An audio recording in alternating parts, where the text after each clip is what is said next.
Hello दोस्तों, स्वागत है आप सभी का एक और धमाकेदार स्टोरी में। बिना किसी देरी के चलिए कहानी शुरू करते हैं। और शुरुआत में हम देखते हैं अफ्रीका के सहेल रीजन का एक बेहद ही खतरनाक इलाका। वहां जमीन पर सिर्फ इंसानों की हड्डियां बिखरी पड़ी हैं और आसमान में गिद्ध उड़ रहे हैं जो उन मरे हुए इंसानों को नोच कर खा रहे हैं। ये कोई आम जगह नहीं है, ये पूरी दुनिया में ग्लोबल टेररिज्म के लिए सबसे ज्यादा बदनाम रीजन है। और इसी वजह से दुनिया भर की सरकारों ने इस जगह को फॉरबिडन जोन ऑफ डेथ घोषित कर रखा है। इसी सुनसान और खतरनाक जगह पर एक बेस के बाहर कुछ गुंडे पहरा दे रहे होते हैं। सब कुछ शांत लग रहा होता है कि तभी अचानक से एक बंदा उसके पीछे आता है और वो चुपचाप अपना चाकू निकालता है और पलक झपक पे ही पीछे से हमला करके एक गुंडे का गला काट देता है। उसके ठीक साथ ही एक और बंदा मौजूद है जो बिना कोई आवाज किए दूसरे गुंडे का भी काम तमाम कर देता है। इन दोनों में से ही एक है हमारा मेन कैरेक्टर जो उन्हें मारने के बाद वहां खड़ा ही था कि तभी उसके साथ आया हुआ बंदा जिसका नाम रेड वुल्फ है, वो उन गुंडों की बॉडी को चेक करता है और वो डाउट में अपने बॉस यानी हमारे मेन कैरेक्टर से कहता है कि बॉस, कुछ तो गड़बड़ लग रही है। पूरे रास्ते में यहां सिर्फ 2 ही गार्ड्स क्यों थे? उसकी इस बात को सुनकर हमारा मेन कैरेक्टर भी सिचुएशन को समझता है और उसे अलर्ट करते हुए कहता है कि सावधान रहो, वाकई में ये सब ठीक नहीं लग रहा है, लेकिन हमारा टारगेट इंडिकेटर दिखा रहा है कि जो चीज हमें चाहिए वो ठीक आगे ही है। इस बात के बाद दोनों बिना वक्त बर्बाद किए उस बेस के अंदर दाखिल होने लगते हैं जिसके बाहर वो गुंडे पहरा दे रहे थे। अंदर का माहौल बिल्कुल शांत होता है। जैसे ही वो थोड़ा आगे बढ़ते हैं, आखिरकार उन्हें एक बड़ा सा मेटल बॉक्स मिल जाता है जिसके लिए वो यहां तक आए थे। उस बॉक्स को देखते ही रेड वुल्फ इशारा करते हुए कहता है कि बॉस, हमारा आइटम वहां पर है। और इसके बाद दोनों तुरंत उस बॉक्स के पास जाते हैं और आगे बढ़कर जैसे ही उसे खोलते हैं, अंदर का नजारा देखकर उनके होश उड़ जाते हैं। बॉक्स के अंदर से अचानक से एक लाल लाइट ब्लिंक होने लगती है और एक टाइमर चल पड़ता है। यह नजारा देखते ही हमारा मेन कैरेक्टर चिल्लाता है कि धत तेरी की, ये तो एक जाल है। उन्हें समझ आते देर नहीं लगती कि उस बॉक्स के अंदर एक बॉम्ब रखा हुआ था जो बॉक्स खुलते ही एक्टिवेट हो चुका है और अब उनके पास वहां से जिंदा बच निकलने के लिए सिर्फ 20 सेकंड बचे हैं। और इसके बीच हमारा मेन कैरेक्टर तुरंत उस बंदे को वहां से भागने का ऑर्डर देता है और जोर से चिल्लाता है, रेड वुल्फ भागो यहां से। और तभी रेड वुल्फ भी चिल्लाता है, बॉस आप पहले जाइए। और उसके बाद जब हमारा मेन कैरेक्टर उस रूम से बाहर जाता है, तब रेड वुल्फ उस ब्लास्ट होने वाले रूम के अंदर ही रुक जाता है और वहां का भारी गेट अंदर से बंद करने लगता है। और ये देखने के बाद हमारा मेन कैरेक्टर घबराहट में बाहर से चिल्लाता है कि तुम ये क्या कर रहे हो, जल्दी करो और बाहर निकलो। पर अंदर से रेड वुल्फ पूरी ताकत लगाकर डोर को बंद करते हुए वापस चिल्लाता है कि बॉस जल्दी यहां से निकलिए, वरना हम में से कोई भी जिंदा बाहर नहीं निकल पाएगा। और रेड वुल्फ को ऐसा करता देखकर हमारा मेन कैरेक्टर जोर से चिल्लाता है, रेड वुल्फ। पर तभी रेड वुल्फ उस डोर को बंद करते हुए अंदर से चिल्लाता है, जाइए यहां से। और उसके बोलते ही डोर पूरी तरह लॉक हो जाता है और ठीक अगले ही सेकंड टाइम खत्म हो जाता है। और उसके बाद उस बेस के अंदर एक बेहद भयंकर बॉम्ब ब्लास्ट होता है, एक ऐसी तबाही जिसका धमाका और आग की लपटें मीलों दूर से भी साफ देखी जा सकती थीं। ये सीन देखकर ही समझ आ जाता है कि उस भारी दरवाजे के अंदर रेड वुल्फ के साथ क्या हुआ होगा। उस बेचारे ने अपनी जान की कुर्बानी देकर आखिरी वक्त में हमारे मेन कैरेक्टर को बचा लिया। और इसके बाद पूरी दुनिया के डार्क वेब पर हल्ला मच जाता है और हर जगह एक ब्रेकिंग न्यूज चलने लगती है।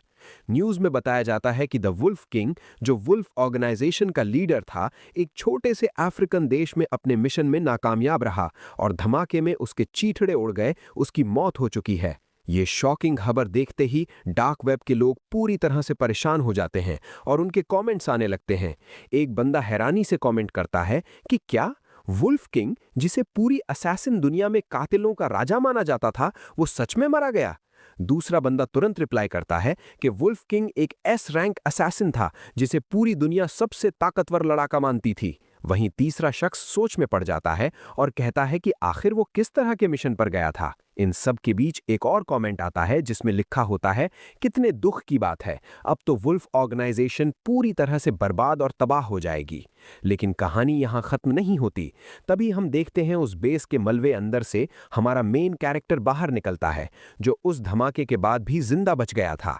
और उसके बाद वो अपना इंट्रोडक्शन देता है और कहता है, मैं वुल्फ किंग हूँ, जिसके सामने पूरी असैसिन दुनिया झुकती थी और जिसे कातिलों का सबसे महान राजा माना जाता था। फिर भी इस ऑपरेशन के दौरान मेरे साथ एक बहुत बड़ा धोखा हुआ और मेरे साथी रेड वुल्फ ने मुझे बचाने के लिए अपनी जान कुर्बान कर दी, जिसकी वजह से आज मैं जिंदा हूं। और इसके बाद वो शांत जगह पर बैठकर ध्यान लगाता है और खुद को हील करने के लिए अपना कल्टीवेशन शुरू कर देता है। वो शांति से आगे कहता है कि इस लड़ाई के बाद मैं बहुत बुरी तरह जख्मी हो गया था। हालांकि अपने मेरिडियंस को ठीक और वापस जोड़ने के दौरान मैंने अपनी सारी हदों को पार कर लिया।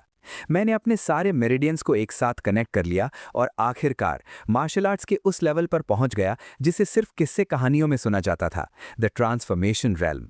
और इसके बाद समय थोड़ा आगे बढ़ता है और अब हम हमारे मेन कैरेक्टर को एक शहर के बीच चलते हुए देखते हैं, जो अभी एक नॉर्मल इंसान बन चुका है। और वो भीड़ के बीच चलते हुए खुद से कहता है, इन सब के बावजूद अभी मैं सिर्फ एक आम इंसान की तरह जिंदगी जीना चाहता हूं। मेरे अंदर अब वो घमंड नहीं रहा। मैंने अपनी असली धार को छुपा लिया है, बिल्कुल एक 1000 साल पुराने कछुए की तरह जो इस दुनिया की भीड़ में शांति से सो रहा हो। मैंने अपनी असली पहचान छुपा ली है, लेकिन फिर भी एक ऐसी चीज है जो अभी भी मेरे दिल में किसी कांटे की तरह चुभती है, कुछ ऐसा जिसे मैं चाहकर भी भुला नहीं सकता। मुझे उस काम को हर हाल में पूरा करना ही होगा। और ऐसी बेचैनी के बाद वो स्टेशन की एग्जिट से बाहर आता है और बाहर आते ही वो एक टैक्सी के पास जाता है और टैक्सी ड्राइवर से कहता है, ड्राइवर भाई मुझे नंबर 33 हुईशैन तियान यूएन ले चलो। तब ड्राइवर उसे गौर से देखता है और मुस्कुराते हुए कहता है, ठीक है बैठ जाओ। जैसे ही हमारा मेन कैरेक्टर अंदर बैठता है और उसके बाद वो ड्राइवर पूछता है, नौजवान लड़के तुम्हारे बोलने के तरीके से लग रहा है कि तुम इस इलाके के नहीं हो, क्या वुलिंग में अपने किसी रिश्तेदार से मिलने आए हो? और ये बात सुनते ही हमारा मेन कैरेक्टर कहता है, हाँ आप ऐसा ही समझ लीजिए। इस पर वो ड्राइवर उसे वार्निंग देने लगता है और कहता है, अगर तुम फैंग फैमिली से अपना रिश्ता जोड़ने की कोशिश कर रहे हो तो ध्यान रखना ये इतना आसान नहीं है। और ड्राइवर की बात सुन के आगे से हमारा मेन कैरेक्टर बस इतना ही कहता है, ओ। और उसके बाद गाड़ी फैंग रेसिडेंस के उस आलीशान हवेली के पास आकर रुक जाती है और गाड़ी रुकते ही ड्राइवर कहता है, हम पहुंच गए। गाड़ी रुकने के तुरंत बाद हमारा मेन कैरेक्टर अपना वॉलेट निकालकर ड्राइवर को पैसे देने ही लगता है कि तभी ड्राइवर उसे रोकते हुए कहता है, कोई जल्दी नहीं है, मैं यहीं इंतजार करूंगा, तुम आने और जाने का किराया एक साथ दे सकते हो। और उसकी इस बात पर हमारा मेन कैरेक्टर थोड़ा कंफ्यूज होता है और पूछता है, तुम्हारा क्या मतलब है? तो इस पर वो मुस्कुरान के साथ जवाब देता है, तुम्हें थोड़ी देर में पता चल जाएगा। और इस बात को ज्यादा न सोचते हुए वो टैक्सी से बाहर निकल आता है। बाहर आकर जब वो उस घर के माहौल को देखता है तब वो कहता है, लगता है आज फैंग फैमिली में कोई खुशी का माहौल है। उसकी ये बात सुनकर पीछे कार में बैठा हुआ ड्राइवर उसके कपड़ों को घूरता है और बड़बड़ाता है, आज फैंग फैमिली के लिए एक बहुत बड़ा दिन है, तुम इतने फटे पुराने कपड़ों में आए हो, साफ पता चल रहा है कि तुम फैंग फैमिली के सहारे अपना सोशल स्टेटस बढ़ाने आए हो। ड्राइवर आगे एक शर्त लगाते हुए कहता है कि अगर तुम फैंग फैमिली की गेट के अंदर भी घुस गए ना तो मैं पूरे होंगशैन में नंगा दौड़ूंगा। ड्राइवर की इस बकवास को इग्नोर करते हुए हमारा मेन कैरेक्टर आगे बढ़ता है और फैंग रेजिडेंस के उस बड़े से दरवाजे के सामने आकर रुकता है। वो उस आलीशान गेट को देखते हुए खुद से कहता है, यही वो जगह है। और उसके बाद वो अपने मन में सोचता है, मुझे अपने डैड की आखिरी इच्छा जितनी जल्दी हो सके पूरी करनी है और फिर उस साल हुए उस इंसिडेंट की जांच करनी है। और इसके साथ जैसे ही वो गेट के अंदर कदम रखने के लिए आगे बढ़ता है, वहां खड़े सूट पहने 2 बॉडीगार्ड्स तुरंत उसे रोक देते हैं।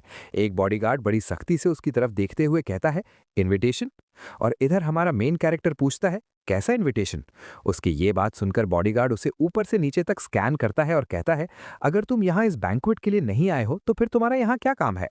इस पर वो बिना घुमा फिराए सीधे पॉइंट पर आता है और कहता है, मैं यहाँ फेंग वांगमिंग यानी अंकल फेंग से मिलने आया हूँ।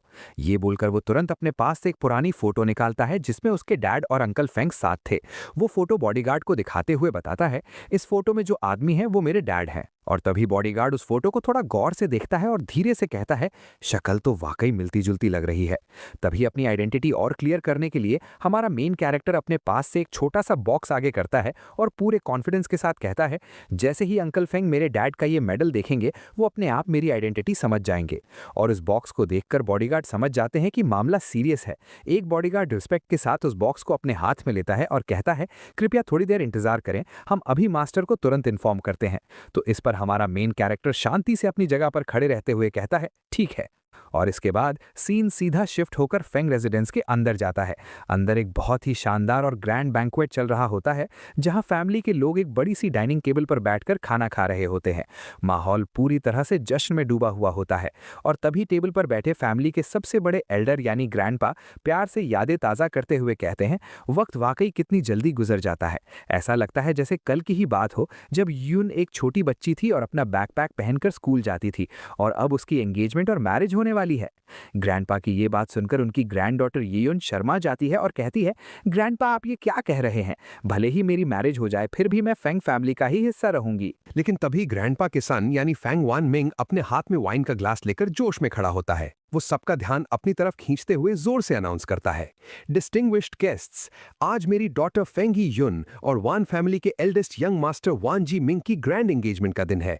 आइए हम सब अपने ग्लास उठाएं और इन दोनों यंग बच्चों को कॉन्ग्रेचुलेट करें। और मैं ये भी विश करता हूं कि हमारी फेंग फैमिली और वान फैमिली के बीच का बिजनेस ऐसे ही प्रॉस्पर करता रहे। और ये स्पीच सुनते ही वहां मौजूद हर एक गेस्ट एक्साइटमेंट से भर जाता है।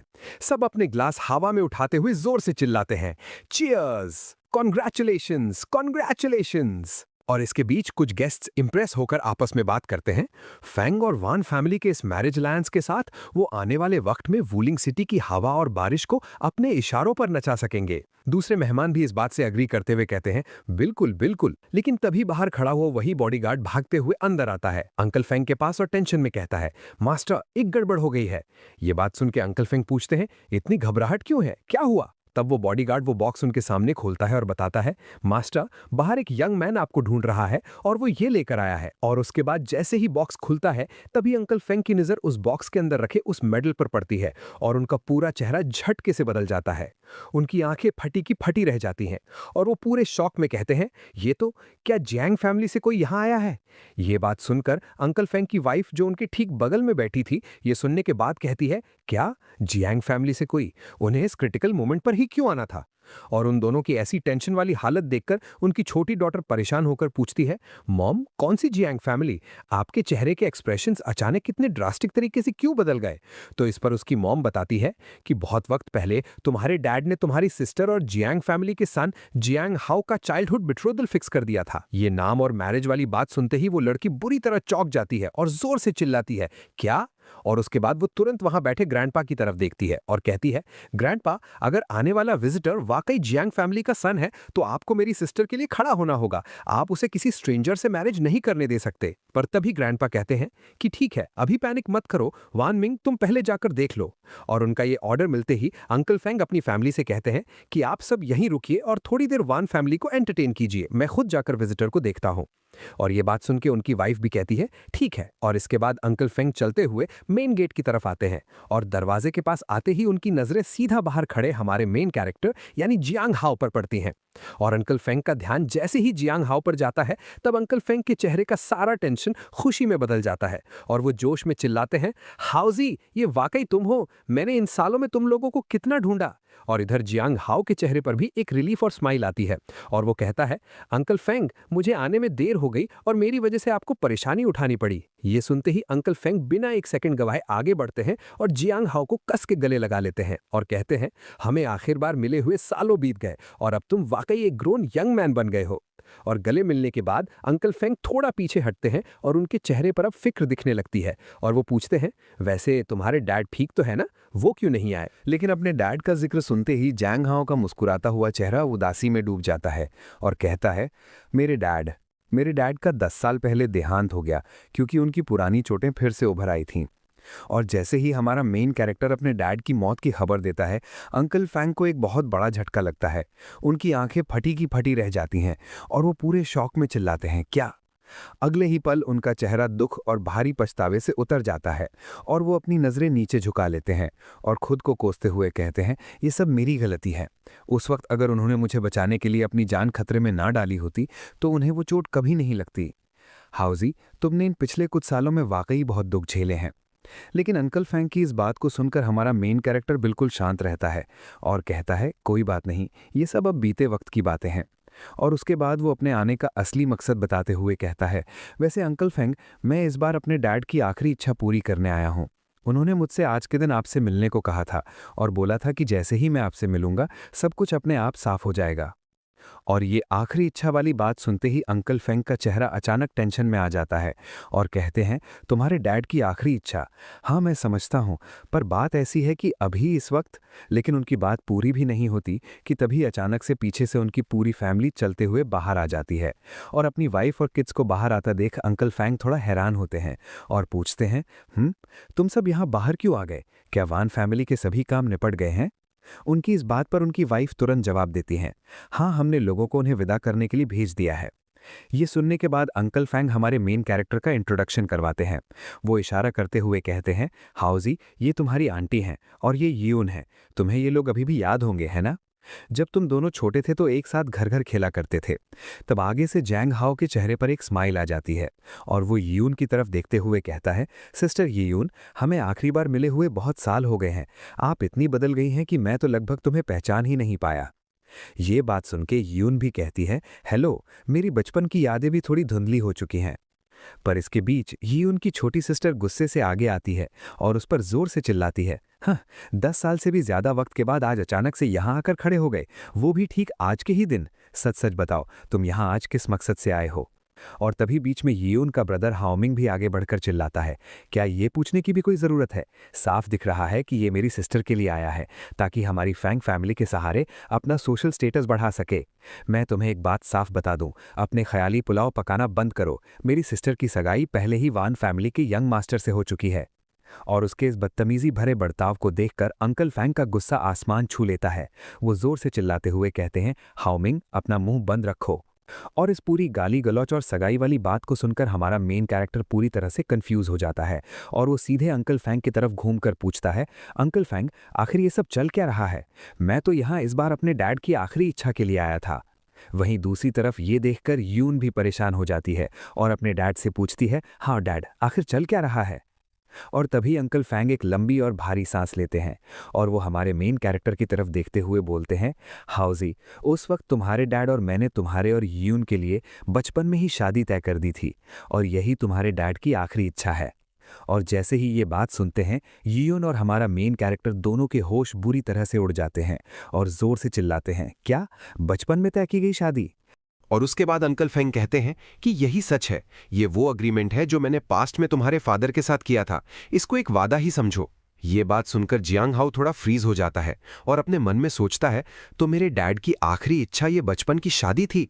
लेकिन अगले ही पल उसके फेस पर टेंशन आ जाती है और वो सोचता है, नहीं, एक बार जब तुम मार्शल वर्ल्ड में एंटर करते हो तो ये समुंदर जैसा गहरा होता है।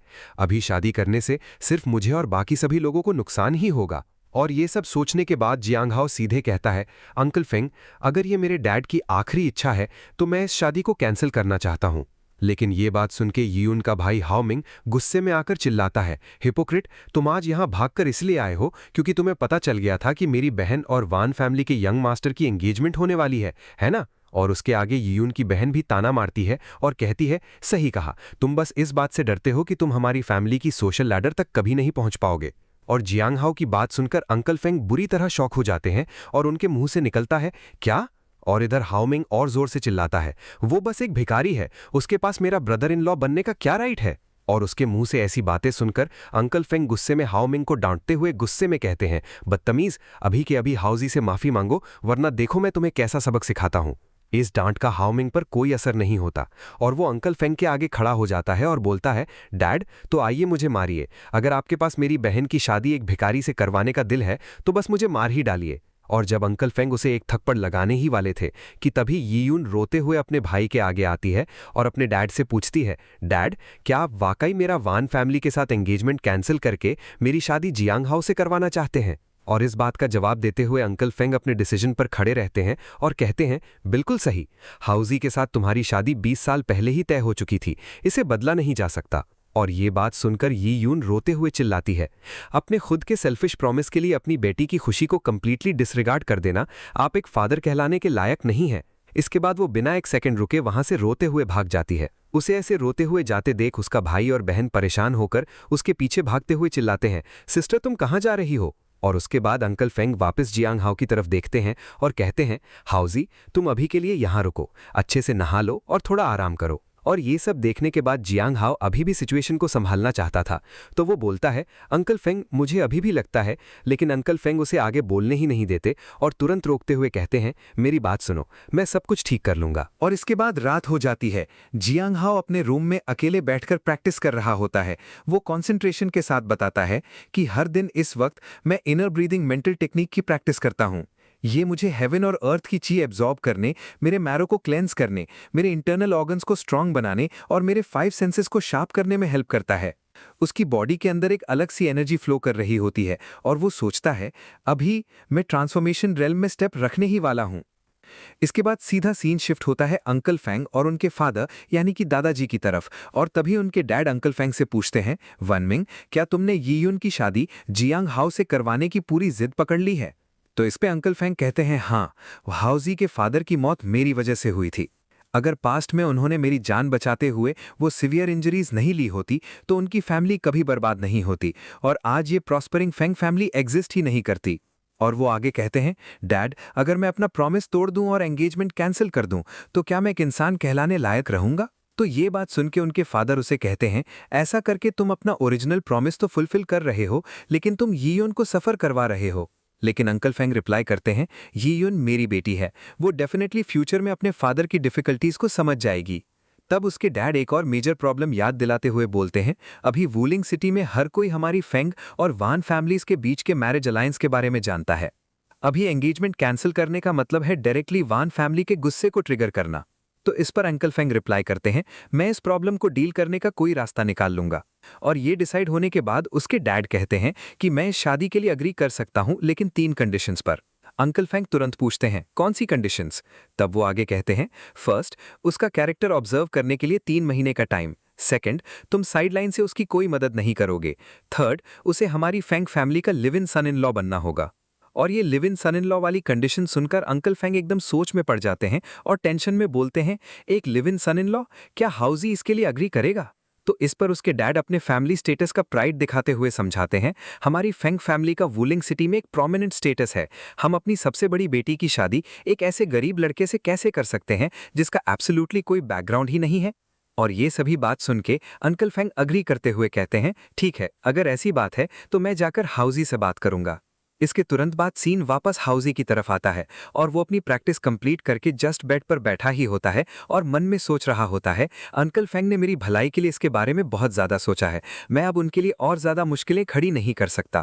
तभी बाहर से अंकल फैंग आते हैं और दरवाजे पर नॉक करके पूछते हैं, हाउजी, क्या तुम सो गए हो? तब जियांग हाओ डोर ओपन करने के लिए जाता है, शर्ट पहनकर बोलता है, नहीं, अभी तक नहीं अंकल फैंग, प्लीज अंदर आइए। तब अंकल फैंग रूम में एंटर करते हैं और आगे आकर बोलते हैं, हाउजी, यूइन के साथ तुम्हारी शादी के बारे में? अंकल फैंग अपना सेंटेंस कंप्लीट भी नहीं कर पाते कि जियांग हाओ कहता है कि अंकल फैंग, मैं आपके लिए चीजें डिफिकल्ट नहीं करूंगा, मैं जो भी कहेंगे मैं उस पर अग्री करूंगा। और ये अनएक्सपेक्टेड आंसर सुनकर अंकल फैंग कंप्लीटली सरप्राइज रह जाते हैं और उनकी आवाज में थोड़ी कंफ्यूजन होती है, सच में हाउजी, क्या तुम फैंग फैमिली में एक live in son in law बनकर शादी कर सकते हो? तो इस पर जियांग हाओ एकदम सीधा रिप्लाई करता है, हाँ मैं कर सकता हूं, मुझे मंजूर है। लेकिन अंकल फैंग थोड़े इमोशनल होते हुए कहते हैं, मेरे बच्चे, अंकल फैंग तुमसे माफी मांगते हैं। उनकी इस हालत को देखकर जियांग हाओ उन्हें तसल्ली देते हुए कहता है, अंकल फैंग, आप कुछ ज्यादा ही सीरियस हो रहे हैं। ये सुनकर अंकल फैंग भी शांत होते हैं और कहते हैं, ठीक है, अब तुम आराम करो, मैं जाकर सब तैयारियां करता हूं। और उसके बाद अंकल फैंग यहां से चले जाते हैं। और जैसे ही अंकल फैंग वहां से निकलते हैं, जियांग हाओ अपने मन में सोचता है, अंकल फैंग के लिए चीजें मुश्किल ना हो, इसलिए मैं अभी के लिए मान जाता हूं। कुछ देर बाद वो आगे सोचता है, और जहां तक बात 3 महीने बाद की है, तब तक तो मैं इस शहर से बहुत दूर जा चुका हूंगा। और इसके बाद सीन सीधा वैन फैमिली की तरफ शिफ्ट हो जाता है। वैन गुओफेंग गुस्से में टेबल पर जोर से अपना हाथ पटकते हुए चिल्लाता है, क्या सगाई कैंसिल कर दो? और वो अंकल फेंग को घूरते हुए आगे कहता है, सगाई की रस्म में बस 3 दिन बचे हैं, तो मेरे साथ मजाक तो नहीं कर रहे ना? तो इस पे अंकल फेंग शांति से मुद्दे को संभालते हुए बोलते हैं, मुझे उम्मीद है कि भाई वैन मेरी मजबूरी समझेंगे, आखिर वादा पहले किया गया था। अपने असूलों का हवाला देते हुए वो समझाते हैं, तुम नहीं चाहोगे ना कि मैं एक ऐसा इंसान बन जाऊं जो अपनी जुबान से मुकर जाए और अपने असूल तोड़ दूं? ये जवाब सुनते ही वैन गुओफेंग और भड़क जाता है और कहता है, तो क्या तुम मेरी वैन फैमिली का मजाक बना दोगे और हमें पूरे वुलिंग सिटी के सामने एक तमाशा बनाकर रख दोगे? इसी टेंशन के बीच अंकल फेंग बात को संभालते हुए कहते हैं, क्योंकि बात यहां तक आ चुकी है तो अपनी माफी जाहिर करने के लिए फेंग ग्रुप एक्सेंट डिस्ट्रिक्ट से पीछे हट जाएगा। लेकिन ये ऑफर सुनते ही वैन गुओफेंग का गुस्सा और बढ़ जाता है। वो गुस्से से उनकी तरफ देखता है और कहता है, क्या तुमने मेरी वैन फैमिली को 3 साल का बच्चा समझ रखा है? पहले थप्पड़ मारते हो और फिर मिठाई पकड़ा देते हो। मेरी वैन फैमिली इस बात को ऐसे ही जाने नहीं देगी। हम तुम्हारी फेंग फैमिली को इसकी कीमत चुकाने पर मजबूर कर देंगे। इस धमकी के बाद वान गू फैंग वहां से गुस्से में चला जाता है। वहीं दूसरी तरफ सीन किसी इंटरनेट कैफे में शिफ्ट होता है। यहां जियांग हाओ सिस्टम के सामने बैठा होता है, पर वो यहां गेम खेलने नहीं बल्कि अपने किसी डार्क काम के लिए आया होता है। वो डार्क वेब खोलता है जहां स्क्रीन पर एक ओल्ड मैन की बाउंटी दिख रही होती है। उसका नाम था पान यून बाय। जियांग हाओ स्क्रीन पर उस चेहरे को घूरता है और मन में सोचता है, ये एक S rank martial arts grand master है, इसकी कीमत इतनी तो होनी ही चाहिए। स्क्रीन पर पान यून बाय की आगे की डिटेल्स आती हैं, जिसमें बताया गया था कि वो एक हुआक्शिया ग्रैंड मास्टर और सदर्न फिस्ट मास्टर है, जिसे ईस्टर्न रूमिंग ड्रैगन के नाम से जाना जाता है। कोल्स फैमिली ने उस पर ग्लोबल किल ऑर्डर निकाल रखा था, जिसकी बाउंटी 200 मिलियन यूएस डॉलर्स थी। ये पढ़ते ही जियांग हाओ के मन में सवाल उठता है और वो सोचता है, पर उसके पीछे आखिर लोग पड़े क्यों हैं? जैसे ही वो आगे पढ़ता है तो वो समझ जाता है और सोचता है, तो ये बात है। इन्फॉर्मेशन में लिखा था कि किसी हुआक्शिया यूनिवर्सिटी की एक फीमेल स्टूडेंट का रेप और मर्डर कर दिया गया था और इसका सस्पेक्ट कोल्स फैमिली का एक डायरेक्ट डिसेंडेंट था। इस डिसेंडेंट ने उस लड़की की मां को मरवाने के लिए लोग भी भेजे थे, जो लगातार इंसाफ के लिए केस फाइल करने की कोशिश कर रही थी। पान यून बाय से ये बुराई देखी नहीं गई, इसीलिए उसने आगे आकर उस डिसेंडेंट को और उसके करीब 1 दर्जन पर्सनल बॉडीगार्ड्स को मार दिया था। ये सारी डिटेल्स पढ़ने के बाद जियांग हाओ सोचता है, पान यून बाय के अंदर बुराई के लिए कितनी नफरत भरी हुई है। वो सच में मेरे मास्टर का करीबी दोस्त बनने के लायक है। लेकिन तभी स्क्रीन पर एक और अपडेट फ्लैश होता है और जियांग हाओ पूरी तरह हैरान रह जाता है। उसकी आंखें बड़ी हो जाती हैं और वो झटके से कहता है, क्या? आगे बताया गया था कि वुल्फ ऑर्गेनाइजेशन का लीडर वुल्फ किंग मारा जा चुका है और उसकी जगह अब ऑर्गेनाइजेशन का नंबर 4 फिगर सीरियस नया लीडर बन चुका है। ये पढ़ते ही जियांग हाओ के दिमाग में फ्लैशबैक्स आने लगते हैं। उसे वो पल याद आता है जब रेड वुल्फ ने उसे बचाते हुए अपनी जान दे दी थी। ये याद आते ही उसके चेहरे पर गुस्सा आने लगता है, उसकी मुट्ठियां कस जाती हैं और वो मन में सोचता है, ये सब क्या हो रहा है? मेरी मौत के बाद नंबर 2 फिगर लोन वुल्फ को मेरी जगह लेनी चाहिए थी। सीरियस? वो मिशन जरूर किसी की साजिश थी। मुझे देखना है कि वुल्फ ऑर्गेनाइजेशन में आखिर कौन गद्दार है। तुम बेफिक्र रहो रेड वुल्फ, मैं सच का पता लगाकर रहूंगा और तुम्हारी मौत का बदला जरूर लूंगा। इस फैसले के बाद जियांग हाओ अपना सिस्टम बंद करके इंटरनेट कैफे से बाहर निकलता है।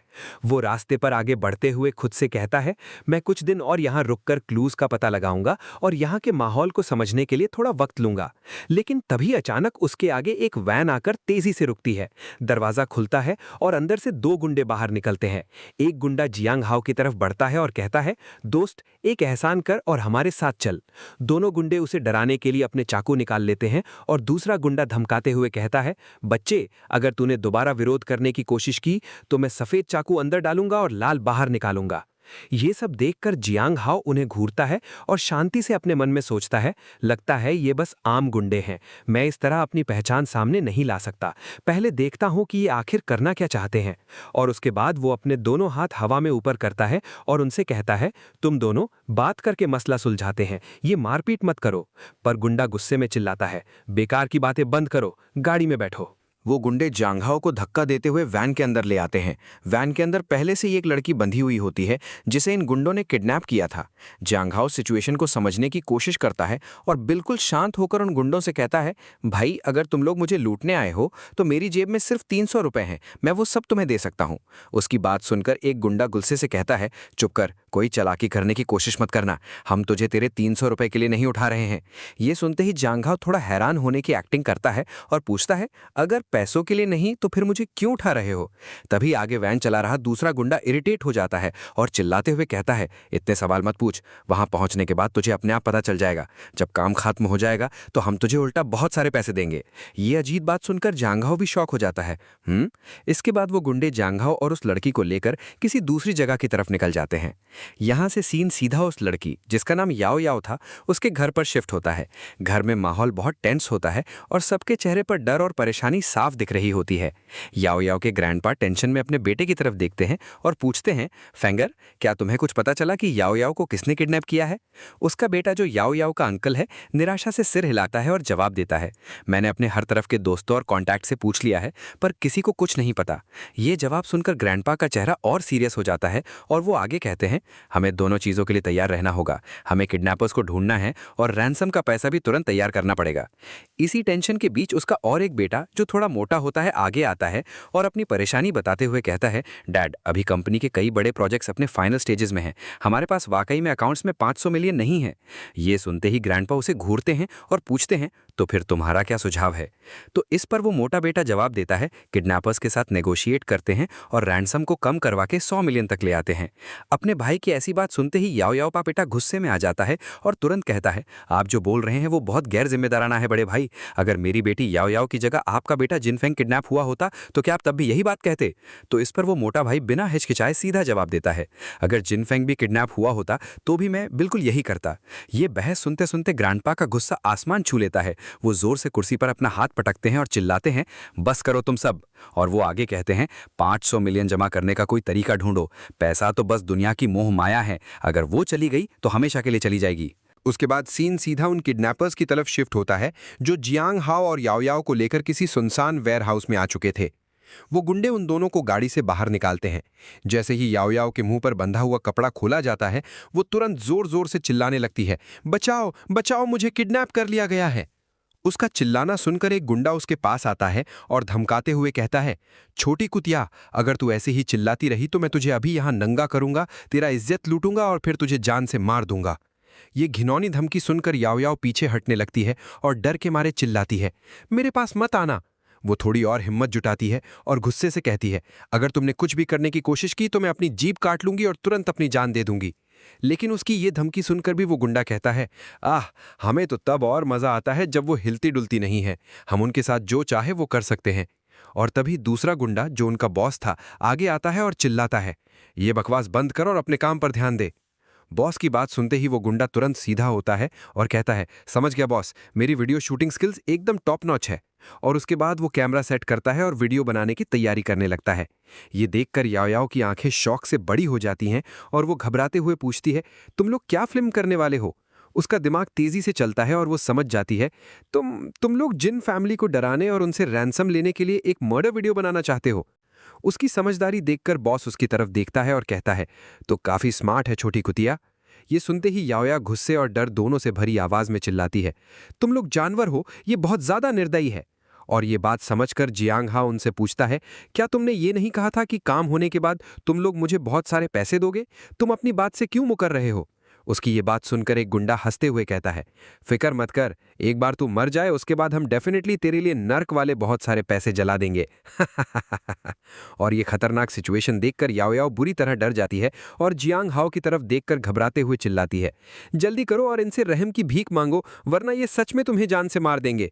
उसकी बात सुनने के बाद सामने खड़ा गुंडा जियांग हाओ को घूरता है और हैरानी से कहता है, तुम सच में डर नहीं रहे हो? मैं एक असली मर्द की तरह तुम्हारी इज्जत करता हूं। मैं तुम्हारी आखिरी ख्वाहिश या आखिरी शब्द आगे पहुंचाने में मदद कर सकता हूं, पर यह फ्री में नहीं होगा, तुम्हें अपना सारा पैसा मुझे देना होगा। लेकिन ये बात सुनते ही जियांग हाओ सीरियस हो जाता है और कहता है, मैं किसी की जान नहीं लेना चाहता था, तुम लोग खुद मौत को बुलावा क्यों दे रहे हो? उसकी इस बात पर वो गुंडा जोर जोर से हंसने लगता है और कहता है, क्या ये बंदा पूरा बेवकूफ है? मौत के दरवाजे पर खड़ा होकर बेशर्मी से बड़ी बड़ी बातें कर रहा है। गुंडे की हंसी चल ही रही होती है कि जियांग हाओ अचानक कहता है, मैं अग्री करता हूं।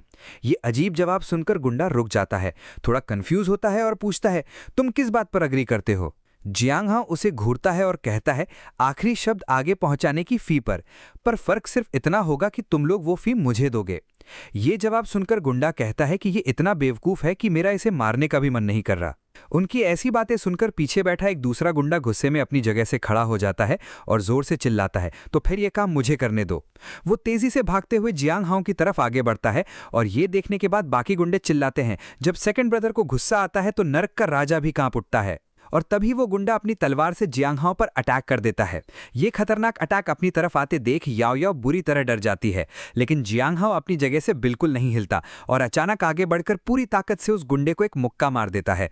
इस एक मुक्के की ताकत इतनी ज्यादा होती है कि वो गुंडा वहीं जमीन पर गिरता है और तुरंत खत्म हो जाता है। ये मंजर देखकर वहां खड़ा तीसरा गुंडा घबरा जाता है और अपने बॉस से कहता है, बॉस, सेकंड ब्रदर मारा गया।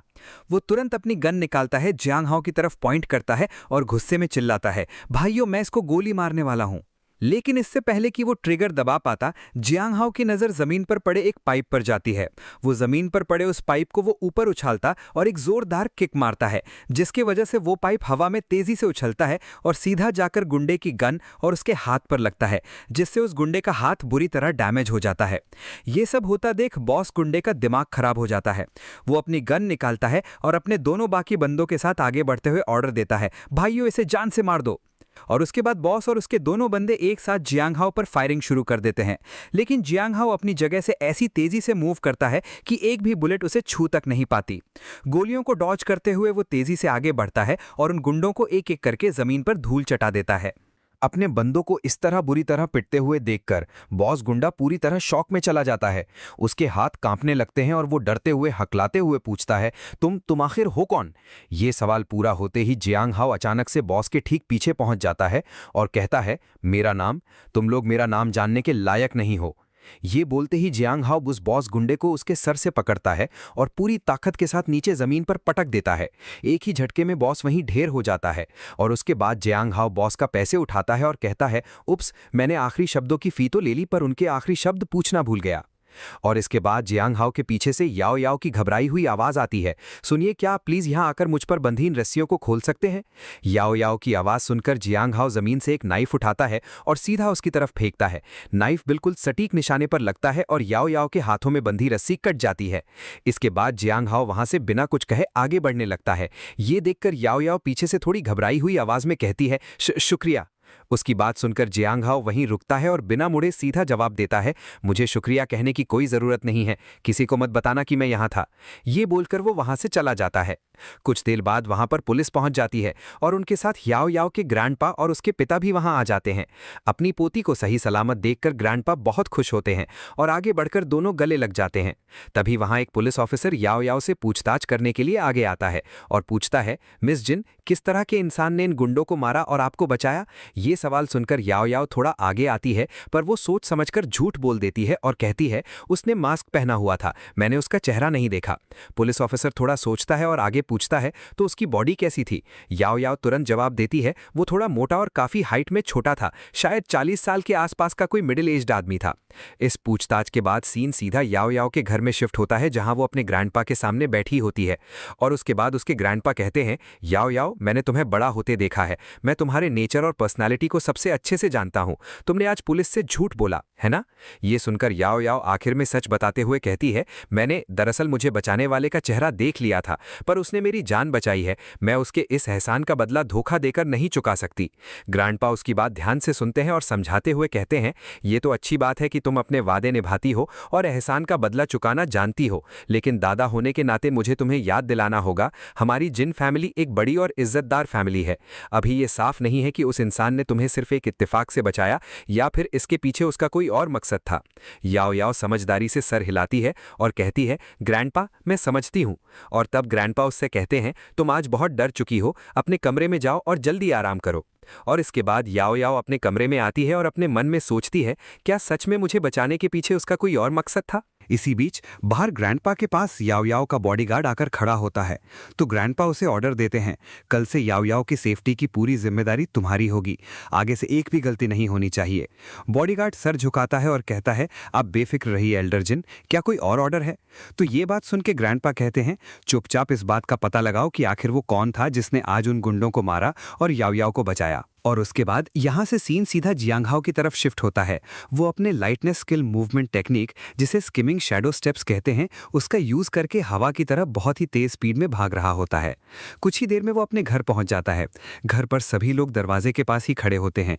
जैसे ही जियांग हाओ अंदर आता है, वहां खड़ा हाओमिंग गुस्से में चिल्लाता है, ग्रैंडपा, क्या आपको लगता है जियांग हाओ हमारी फैंग फैमिली को सीरियसली ले रहा है? ये कल ही हमारे घर आया है और आज इतनी देर से वापस आने की हिम्मत कर रहा है। उसकी इस बात पर जियांग हाओ भी पूछता है, क्या फेंग फैमिली के रूल्स में रात को वापस आने का कोई टाइम लिखा है? ये जवाब सुनकर हाओमिंग का गुस्सा और बढ़ जाता है और वो चिढ़ते हुए कहता है, तुम तभी अंकल फेंग गुस्से में आगे आते हैं और हाओमिंग को डांटते हुए कहते हैं, बदतमीज, भले ही हाउजी की तुम्हारी बहन से अभी शादी नहीं हुई है, फिर भी तुम्हें इसको ब्रदर बोलना चाहिए। तुम इतने रूड कैसे हो सकते हो? लेकिन हाओमिंग रुकने वाला नहीं था। वो गुस्से से भरा हुआ था और चिल्लाते हुए कहता है, एक गरीब लड़का जिसके पास ना कोई एजुकेशन है, ना ही कोई बैकग्राउंड, ये किस हिसाब से मेरा जीजा बनने के लायक है? अगर ब्रदर जिमिंग से इसकी तुलना करें तो ये वही बात हुई जैसे कोई जुगनू चमकते चांद का सामना करने की कोशिश कर रहा हो। शायद आपको अभी तक नहीं पता है ना, ब्रदर जिमिंग के गॉडफादर वुलिंग सिटी के अंडरवर्ल्ड के सबसे बड़े बॉस लॉर्ड ले हैं।